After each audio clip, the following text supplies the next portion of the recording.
everybody, Skylar the Dungeonologist here. I hope you've had a good week. I hope you got to play some Dungeons and Dragons or whatever your RPG of choice is and chill out over the weekend. And if you didn't, I hope that you get to do it soon. This is Sunday Morning Divination, where you ask questions and then at the end of the week in a video, I answer them. Remember, if you want to ask a question, tweet it out with the hashtag ADHDND. You can do the same thing on Instagram or throw it in the comments in the most recent video. Let's jump right in. Funky Starship via Reddit asks, I don't know if it's my ADHD or just that I've had several failed attempts at DMing, but the time leading up to a session is the only time in my life I've felt anxiety.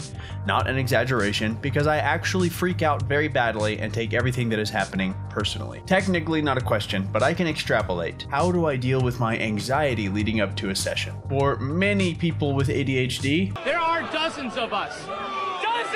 Rejection is the darkest, most vile force in existence. It can stop all social progress and creative momentum like that. It can ruin hobbies. Rejection-sensitive dysphoria, or RSD, is the unbearable feeling that we have failed so profoundly that we cannot possibly qualify as human. It pervades every facet of consciousness. It is terrible. Funky Starship, I bet your friends call you Plunk. Before and after every game, I'm worried sick that it's all going to fall apart. I'm afraid that my friends are bored of me, that I'm not good enough for how long I've been DMing, that I'm just keeping people from doing what they actually want to do on a Saturday night, or that I take D&D too seriously. The trauma of having experienced RSD makes even the possibility of rejection seem like a death sentence. I've given up D&D and plenty of other things for months at a time because of rejection. When I first started this channel, I took a 7-month break because someone said that YouTubers shouldn't have acne scars, and I was like, oh my god, you're right, I'm so sorry. I'm a freak.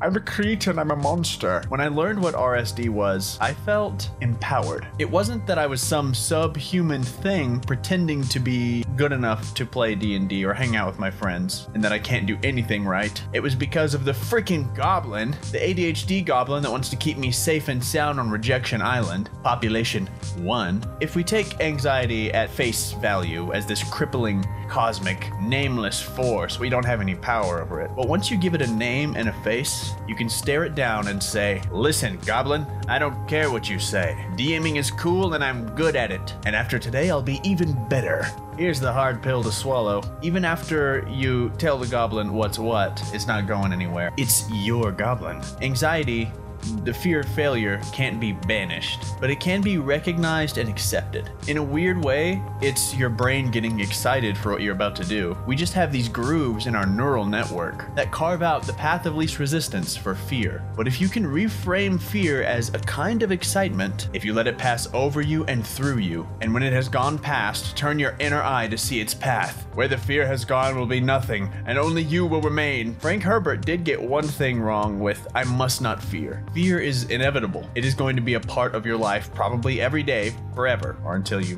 die. You must not attempt to reject it, or the brain goblin is going to hit all the emergency switches. Anxiety is just a part of the journey. When you get there, just think, I'm passing through Anxiety Valley. I don't like it here, but I know it doesn't last forever because I've been through here before. Passing through this valley means I'm getting close to the game, which means I'm excited. Think of anxiety like the anti-hero in the anime that starts out as a villain and eventually becomes a part of the team, and they never really become a good person, but they're at least on the right team. Anxiety is Vegeta. If you have a question about D&D, if you're struggling to run the game because of a mental disorder, or if you're just curious about ADHD, ADD, or bipolar 2, let me know in the comment section on the most recent video, or tweet it out with the hashtag ADHDND. If you want to see some of my organizational tools, check out how I prep the game, or even vote on the next video I make, check out patreon.com/dungeonologist. Thank you for watching, and until next time, where we go from there is a choice I leave to you.